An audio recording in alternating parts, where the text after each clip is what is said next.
I hope this will continue to our neighbors to integrate the whole East Africa as one family. Ethiopia's Prime Minister, Abiy Ahmed, recently made a quiet announcement. No drama, no headlines, just a few words spoken calmly. But those words shook the financial world. He revealed that Ethiopia's foreign debt had dropped by almost 80% in just 6 years, from $23 billion down to $4.5 billion after a major debt rescheduling. For anyone listening, it sounded impossible, almost like a fairy tale told in broad daylight. And perhaps the most stunned of all was the IMF, the Western-led institution whose economic cures have kept many African nations, including Ethiopia, trapped in slow growth and heavy dependency. So how did Ethiopia pull this off? What happened behind the scenes? And why is the IMF suddenly so nervous? Let's unwind the story. Ethiopia's Prime Minister, Abiy Ahmed, has just revealed something almost unbelievable. A financial shift so dramatic that it feels like it shouldn't be possible in today's Africa. He announced that Ethiopia's foreign debt has fallen from $23 billion to $4.5 billion, all within just 6 years. Very few African countries, if any, can point to a record like this. For Abiy Ahmed, this wasn't just a statistic. He called it a turning point, a step towards something Ethiopia has fought for since its independence: true economic self-reliance. Standing before lawmakers in Addis Ababa, he explained what made this transformation possible. The answer traces back to 2019, to a bold experiment called the Homegrown Economic Reform Programme. According to the Prime Minister, that reform didn't just adjust the economy, it reset it. It restored macroeconomic stability. It boosted domestic revenue, and most importantly, it gave Ethiopia the power to fund its own development, from within, not from lenders abroad. A rare achievement, a rare moment, and a sign that Ethiopia may be rewriting its economic destiny. The economy is growing without foreign loans. We have built a system that stands on Ethiopia's own capacity. With those words, Abiy Ahmed stood before the House of People's Representatives and delivered a message few African leaders can confidently claim. Ethiopia, he said, is no longer growing because of borrowed money, but because of its own strength. According to the Prime Minister, Ethiopia's annual revenue, once stuck at just $2.95 billion, is now projected to reach $17.3 billion, a massive jump, a sign that the country's financial engine is finally firing from within. But this transformation didn't come cheaply. ABY revealed that the government had poured $7.6 billion into stabilizing inflation through fuel and fertilizer subsidies, wage support for public workers, and even school feeding programs to protect the most vulnerable. Slowly, the pressure began to ease. Inflation dropped to 11.7%, the lowest level since the reform program began, and Ethiopia's external debt-to-GDP ratio fell to 13.7%, down from above 30% in previous years. It was a dramatic shift, one that many thought was impossible. We have used every possible instrument to ease the cost of living, Abiy said, and now our economy is standing tall again. But let's slow down for a moment, because this 80% drop doesn't mean Ethiopia magically paid off its debt. The truth is more complicated. Ethiopia did not clear $23 billion in loans. What it did was restructure them, a complete reshaping of the deal. New terms, new timelines, new breathing space. This restructuring happened under the G20's Common Framework, a global mechanism designed to help countries drowning in debt. Through this agreement, Ethiopia secured an over 80% reduction in its external debt obligations. And the impact is huge. It frees up precious foreign exchange, it slashes debt servicing costs, and it opens the door for Ethiopia to redirect money toward its real needs: infrastructure, healthcare, and long-term development. But here's the twist. Even with this breakthrough, Ethiopia's economic story is far from peaceful. The country is still battling a heavy debt burden. Years of pressure from the COVID-19 pandemic, coupled with a brutal conflict in the Tigray region, left deep wounds, inflation soaring, foreign currency drying up, and the economy stretched thin. A 2024 analysis revealed that Ethiopia continues to run structural current account deficits, with external imbalances worsening over the last 4 years due to repeated shocks. And even though the government tried to rely mostly on low-interest concessional loans, Ethiopia was still flagged as being at high risk of external debt distress as far back as 2017, long before the pandemic, because of heavy borrowing for roads, dams, power lines, railways, and social programs, all while exports remained weak. So yes, the restructuring is a win, but the deeper economic struggle is far from over. The crisis finally reached breaking point in late 2023. Ethiopia missed a $33 million interest payment on its international bond and officially slid into default. It became only the third African country to default in that period, a dramatic signal that the financial pressure had become unbearable. That moment forced the government's hand. It pushed Ethiopia to the G20 Common Framework, not by choice, but by necessity. And that is what opened the door to the massive debt restructuring we see today. So yes, the headlines say Ethiopia's foreign debt has dropped, but beneath the surface, the struggle is still very real. According to analysts and creditors, Ethiopia's problem isn't just debt, it's liquidity. The country simply doesn't have enough cash flowing in to meet its obligations, even after the debt stock was reduced. And this reality shows up in everyday life. Despite the macroeconomic improvements, millions of Ethiopian households are still squeezed by high food prices, rising rent, and a cost of living that hasn't eased fast enough. Foreign exchange reserves remain dangerously low. Exports are still too limited to power a true recovery, and massive infrastructure demands continue to pull the country's finances in every direction. In simple terms, Ethiopia has taken a big step forward, but it is still walking through economic fire. All of this leads to one uncomfortable truth. Unless something changes, unless exports rise, reserves rebuild, or the economy expands fast enough, Ethiopia may eventually have to borrow again, even though it has paused all new external loans for now. So then, does this 80% debt reduction even matter? Absolutely.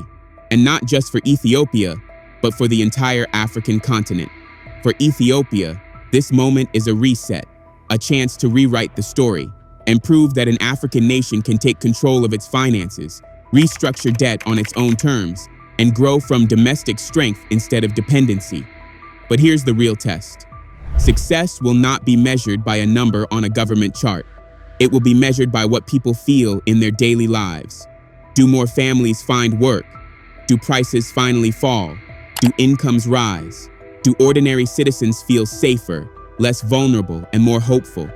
If those things happen, then this debt reduction will be remembered as a turning point, not just a statistic, a moment when Ethiopia tried to stand on its own and began to rise. So now Ethiopia stands at a crossroads. The debt has been restructured, the pressure has eased, but this breathing space won't last forever. If the country wants to avoid falling back into the same trap, it must use this moment wisely, strengthen exports, rebuild reserves, and protect its economy from sliding back under the crushing weight of debt. And here is the painful truth. Ethiopia is not alone. Across Africa, country after country is drowning in debt, especially debts owed to Western-led institutions like the World Bank and the IMF. These institutions often present themselves as helpers, as partners, as lifelines for struggling nations. But for many African countries, that story simply doesn't match reality. Instead of funding real development, factories, industries, value-adding infrastructure, they prefer to give aid, not empowerment. Aid that creates dependency, not independence. Aid that keeps countries tied to their rules, their conditions, and their interests. And this is not accidental. Because dependency maintains influence, and influence ensures that Africa never fully rises, never fully industrializes, never fully controls its own destiny. But why? And how does this system work? Let's break it down. When Ethiopia set out to build the Grand Ethiopian Renaissance Dam, the biggest hydropower project in Africa, it didn't begin with money. It began with a dream and a long list of closed doors. It's on record that the Ethiopian government went again and again, not once, not twice, but multiple times, to the IMF and the World Bank, asking for support, not charity, not free aid, just financing for a project that would power industries, create jobs, lift millions out of poverty, and transform the Horn of Africa forever. And what happened? They refused. These global financial institutions, the ones that claim their mission is to help developing nations rise, simply said no. Not only did they refuse to fund the dam, they actively opposed it. They raised concerns about environmental risk, regional tension, and water rights. All the usual lines that appear whenever Africa tries to build something big, something powerful, something transformational. But to Ethiopia, the message was unmistakable. The IMF and World Bank were willing to fund poverty relief programs that keep countries dependent, but not the one project that could make Ethiopia truly independent. And that refusal sparked a new question, a question many Africans are now asking. Why is the world comfortable funding Africa's weakness, but not Africa's strength? Let's go deeper. But Ethiopia didn't walk away in defeat. Instead, it did something rare, something powerful. It looked inward. And with technical help from China, Ethiopia pushed forward and built the dam anyway, not with billions of dollars from Western lenders, but with the strength, sacrifice, and determination of its own people. Here is what makes the GERD extraordinary. It is the first mega project of this scale in Africa where the majority of the funding came from the citizens themselves. Government workers donated parts of their salaries. Families bought bonds. Diaspora communities sent contributions from across the world. The government poured in everything it could. So this dam, this giant, historic, nation-shaping project, belongs to the people, not to one ethnicity, not to one region, not to one political group. It belongs to everyone. Amhara, Oromo, Tigrayan, Somali, every culture, every faith, every corner of Ethiopia. This is their dam, their pride, their shared victory. A rare moment when a divided nation stood together and built something the world said they couldn't.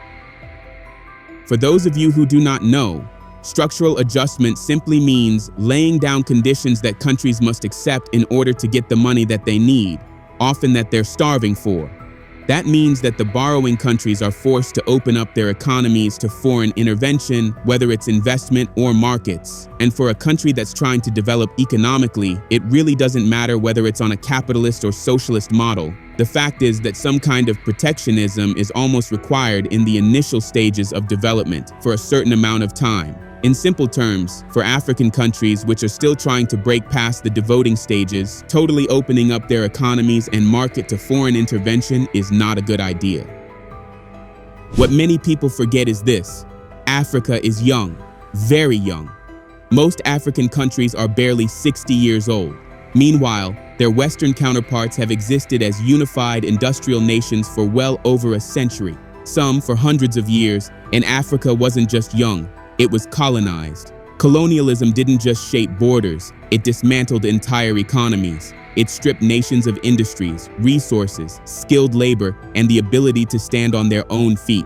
So of course, African economies would need protection. They would need time, support, and government involvement to rebuild what colonialism destroyed. But then came the structural adjustment programs, the famous prescriptions of the IMF and the World Bank. And these programs did the exact opposite of what recovering nations needed. They forced governments to step back. They forced them to cut support for education, healthcare, transport, and critical infrastructure, the very foundations of development. And when governments were pushed aside, foreign companies stepped in. Hospitals became privatized. Schools became expensive. Transport and utilities fell into private hands. Local industries, still too weak to compete, collapsed. And when industries collapsed, jobs disappeared, exports fell, debt grew, and soon the same countries, desperate and weakened, had no choice but to return to the IMF and the World Bank for more loans, more conditions, more control. A cycle was created, a cycle designed not for development, but for dependency, because a nation that depends on you can never truly rise, and that's the heart of the matter. Take Ethiopia in 2023 as an example. The country applied for a $2 billion World Bank loan, a loan meant to support development. But the United States stepped in and tried to block it. Another reminder of how powerful nations often try to control which African countries get help. and which ones don't. But let's stay focused. Ethiopia, like many African countries, is often forced to borrow from the IMF and the World Bank, not because it wants to, but because it must. These loans are used just to service older loans, to pay interest, to keep the system running another year. And here is the painful irony. The World Bank refuses loans that build long-term strength, like the GERD, but they have no problem approving loans that sink countries deeper into debt. This is how the debt cycle tightens its grip, and this is the heart of the structural adjustment trap. Today, the situation across the Horn of Africa is alarming. Every country in the region is close to debt distress. Sudan and Somalia are already past the line, unable to pay back the loans they owe to global institutions or private creditors, and it's not just the Horn. Across the continent, 22 African countries are now bankrupt or at high risk of becoming bankrupt. Africa's total debt is at its highest point in more than 10 years. Debt servicing, just paying interest, is swallowing national budgets. Money that should go to schools, hospitals, roads, and power is instead being shipped out of the continent to creditors. And because of this, experts warn that a wave of defaults is coming. Faster, harder, and more widespread than most people expect. Africa is standing on the edge of a financial cliff, and the world is barely paying attention. And then there is the corruption, the silent killer hidden inside the system. Because when billions of dollars flow into countries ruled by strongmen and despots, much of that money never reaches the people. It disappears into private pockets, offshore accounts, and elite networks protected by the very global powers that claim to fight corruption. The result is a trap that is almost impossible to escape. A cycle of poverty that grows deeper every year. A cycle of social problems that only get worse. A cycle of foreign interference, especially from Washington and European capitals, that keeps African countries weak, dependent, and easy to control. The truth is simple but uncomfortable. The IMF and World Bank have learned that it is far easier to dictate policies to poor nations than to powerful ones. When they tried to pressure China, it failed. When they tried to pressure Russia, it failed. Even Iran resisted them. These countries danced briefly with the IMF, and then walked away when they realized the cost. So here is the question Africa must now confront. Isn't it time for African countries to do the same? Isn't it time to pull back from institutions that have never truly meant well for the continent?